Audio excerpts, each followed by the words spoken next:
Hi folks, it's Dr. Menold from West East Primary Care and Acupuncture, and I'm bringing you a medical topic today from Rogers Park in Hillsborough County. I wanted to talk about 3 kinds of heat illness. Yes, we have dehydration, which is the mildest kind. We have heat exhaustion, which is the intermediate kind, and we have heat stroke. So what's the difference? Dehydration is the most commonly encountered ones. We probably all get it when we're exercising in the summer in Florida if we don't drink enough of this. And it's easy to not drink enough of this. I just went for 20 minutes and this is nearly gone. The path for the whole lake is 45 minutes. If this is all I had, I would be dehydrated. Another way to tell if you're dehydrated is your mouth can get dry.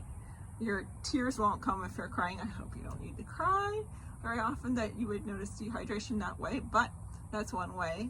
Also, you'd go to the bathroom and it would look like you dumped Gatorade in the toilet, either yellow or orange.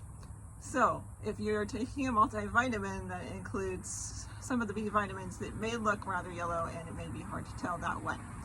Normal runnings of the body don't happen as efficiently and you may get a headache, you may feel exhausted, you may feel tired.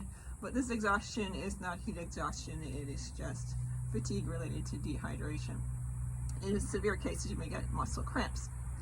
So the next one is heat exhaustion, and the symptoms of heat exhaustion can include chills. Chills, yes, you feel cold and you get the goosebumps.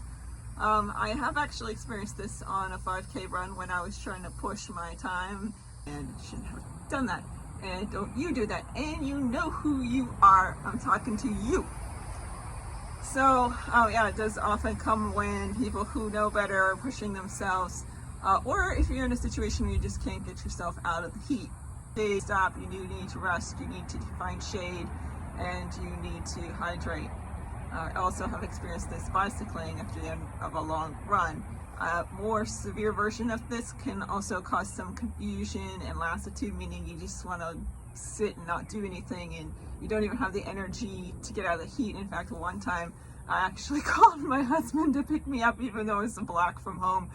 Be cautious, it is the stage right before the next big one, heat stroke. Now, usually at any 5K or especially longer race, they do have medical personnel on hand. Because they are worried people will go into heat stroke. With heat stroke, your temperature goes up because you stop sweating, you can't evaporate, and you've been ignoring the earlier signs, getting confused, and maybe in a position to not find yourself a way to get hydrated in the cool. And so this can happen with, say, people with dementia. Or people who unfortunately their electric went out at home, maybe even after a hurricane or a tropical storm, and the heat outside is just too much. And in those cases, your temperature goes up as much as a fever, and you're in real danger zone if it goes above 106, because above that you can have brain damage. So the treatment for that is pretty extreme. They have to check your temperature with a rectal thermometer. So don't let it get that bad, okay? No, they need to do what they need to do to find the right internal temperature so they know how fast that they need to evacuate you to a hospital. Ice bags packed in the shoulders and groins, and then a cooling bath. But if you have any chance of cardiac conditions, that could bring on a heart attack. So we just don't want to get there. So those of you who have goals, you're in races, you're training, it's hot, it's Florida, be careful. I care about you, and I don't want to see you as a follow-up to the hospital for heat stroke. And I want you to be able to feel well and perform well, so keep hydrated. Should you use electrolytes to keep hydrated? Well, that's a hard call. If it's a shorter event or training period, like more on close to an hour or less, then Gatorade or half Gatorade with water if you don't want as much sugar, or G2 if you don't mind artificial sweeteners, or water mixed with juices would be fine.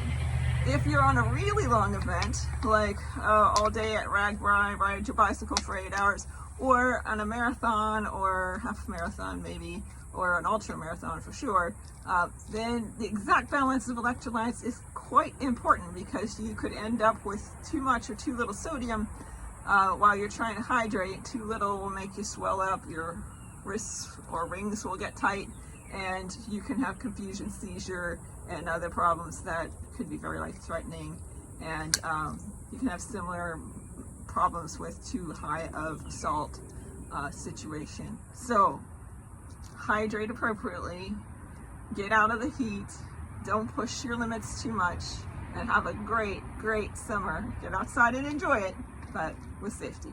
Take care. Dr. Mennel from We Primary Care. Bye.